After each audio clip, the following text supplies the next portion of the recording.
This lesson's going to be on Willie Brown's Make Me a Pallet on Your Floor. So this will be on his version, which is tuned to Vestapol Open D. So the tuning for each string I'll have below in the info section. He's just a bit flatter than if we capoed up to the first fret. But just to get it as close as possible, we'll capo up to the first fret as well.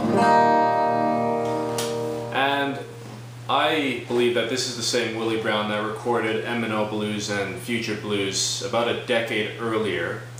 But that, I guess that's all part of the controversy. That's just my opinion. But I'll play the song once, and then we'll get into the lesson.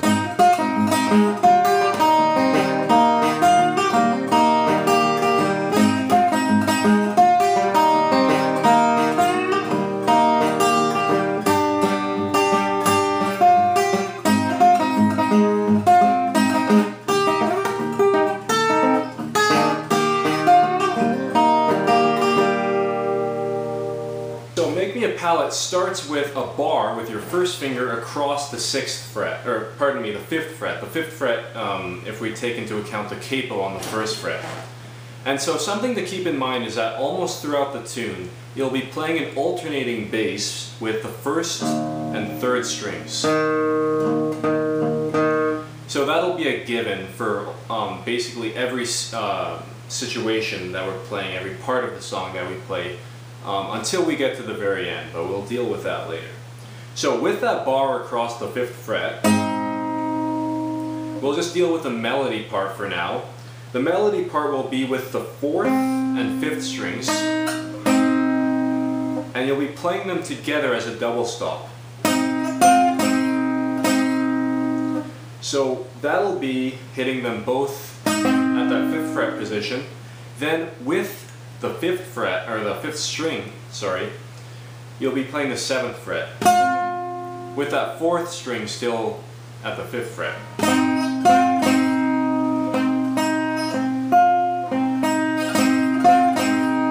And like you just heard, you'll play it, you'll go up to that 7th fret, then come back down so that they'll both be at the 5th fret. So I find that the easiest way to play this is coming across both strings with the pointer finger. But whatever works for you will be fine. And that'll be with the alternating bass.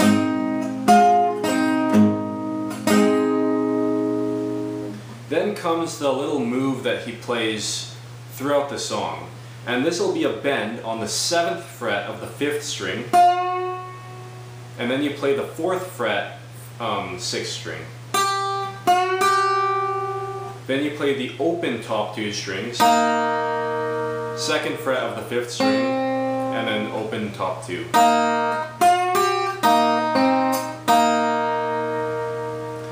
So the difference here is that when you play the alternating bass for this move, you'll be playing the strings open.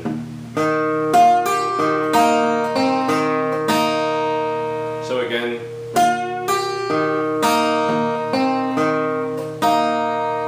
So altogether that first part will be.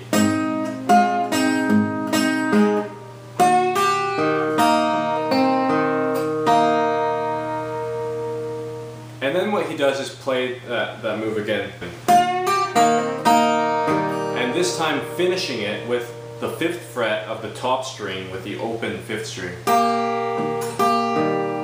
So altogether that sounds like this.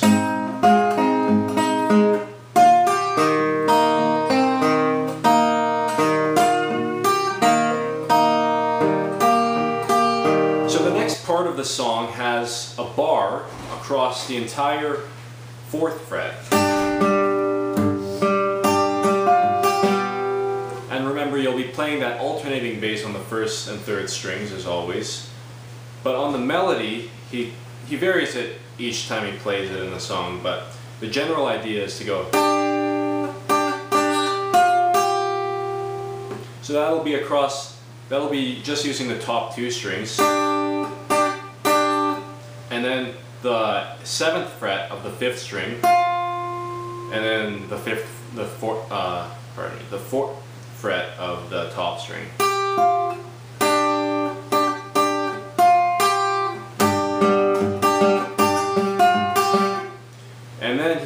into the 5th fret.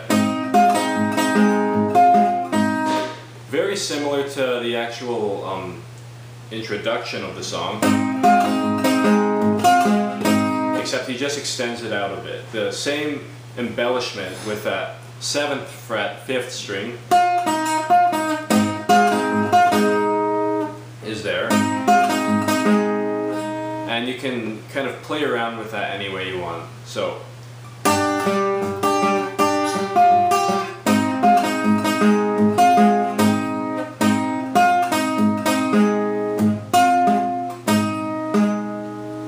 and then comes a little move that he plays, and this is the part where we're not actually going to be playing an alternating bass line with the 1st and 3rd strings anymore. It'll be a little bit different.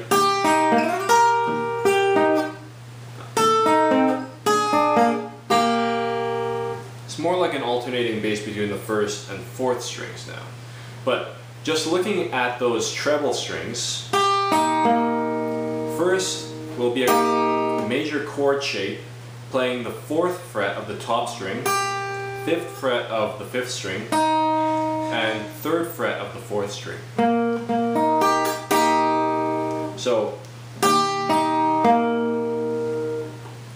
that first beat will be played with the bottommost and topmost strings, and it's the same picking pattern for this next chord shape, which is the 7th fret of the top string, 9th fret of the 5th string, and 8th fret of the 4th string. So, and again, same picking pattern.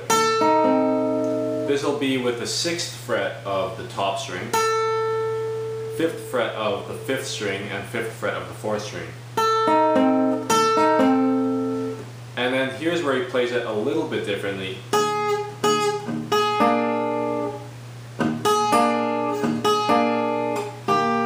So that'll be a sort of staircase chord shape where he'll play the 3rd fret of the 4th string, 4th fret of the 5th string, and 5th fret of the 6th string. So, and you'll finish it off with the 3rd fret of the top string with an open 5th.